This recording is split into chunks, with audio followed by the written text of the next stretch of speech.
So who won, gentlemen? Well, it's not my day. Drinks in the tavern will be on me, so I hope you'll go easy on me. You've improved since that last time in Ratai.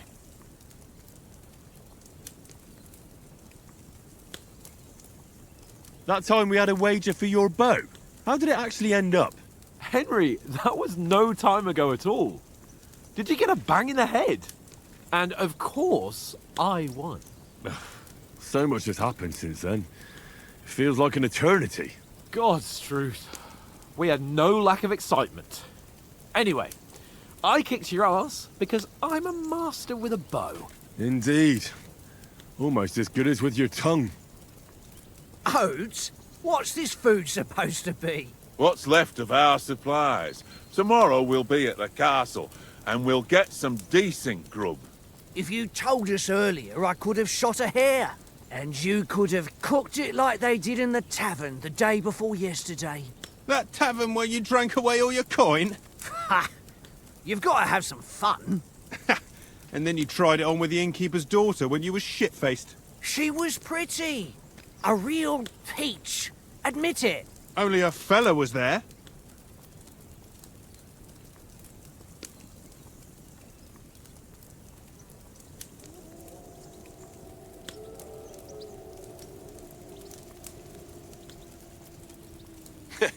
And if he hadn't started acting like a twat, he could have carried on with us until dawn. He'd have to get his brain out of his crotch for that. But I still can't figure out how you didn't have a sick head after. Mine was ringing like a church bell all day. It seems I'll have to give you some lessons in the art of drinking. Ha! I've got nothing to regret. The whole world turns around wenches. Ain't that right, Henry? Hmm? You never gave us the goods on that lass of yours. What was her name now? Teresa. She lived with that crook Peshek at the mill. And she saved my life. A brave girl. Aye. She's a fine lass. And? Is she any good? Like, is she any good? Get me?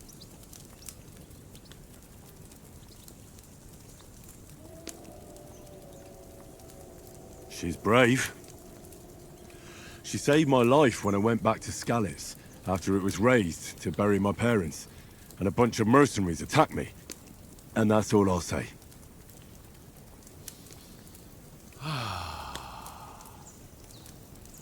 You know, this travelling isn't too bad.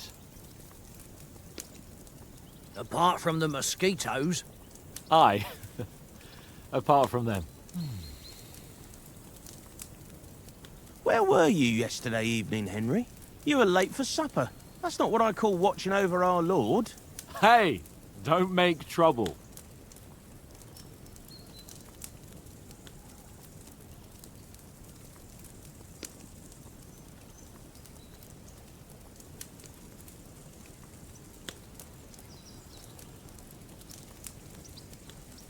In the camp, with you lot. It was Conrad's turn to gather wood, and I wasn't hungry yet. So I stretched out for a bit by the horses. Oh, yeah? Where? You didn't see him? I was going for wood. It was getting dark. I reckon he just overlooked me. You gave me a nasty shock when you came out of the darkness. You're as quiet as a mouse, and that's the truth. And what about, time, sir? I mean, will we be getting any time off, sir? It depends. Once von Berghoff hears us out, we should set off back home immediately. What? Straight back on the road? Well, we could stay a day or two, perhaps. Does anyone know anything more about von Berghoff?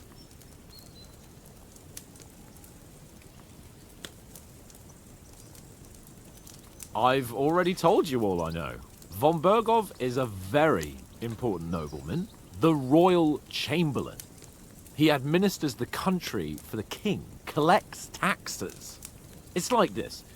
There's the king, then him, then a very big gap, and then me. And we are envoys sent to offer him an alliance. I heard he insists on having the finest swords, and that he's got a big collection of all kinds of swords and daggers. Collecting them ain't the same as knowing how to use them. And is he any good at sword fighting? It ain't nothing easy to learn.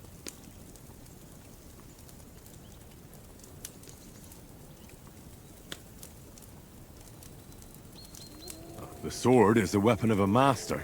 Balanced, fast, and suitable for all situations. Of course, you have to train with it and try to improve your technique, but the result is worth it. Aye, I get it. It was just a training fight. Pardon me. Oh, swords, swords, swords. No doubt you're going to tell us again how the perfidious Istvan Toth stole your sword. And I thought you'd come round to thinking about other things. That sword is the only reminder I had of Pa. We forged it together, just before he was slain. Well, that's another matter. I suppose you've heard enough of that, eh? Well, you know. Ah, it's all right. Well, I wouldn't want to be in Istvan's shoes if you ever come face to face with him again. What? So Radzig ain't dead, though? Enough, enough. Otherwise we'll be here for hours again hearing how Martin the Smith raised him even though Radzig is his real father. It's complicated, and let's leave it at that.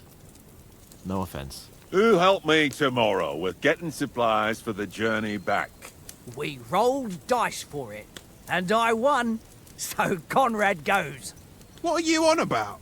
Enough.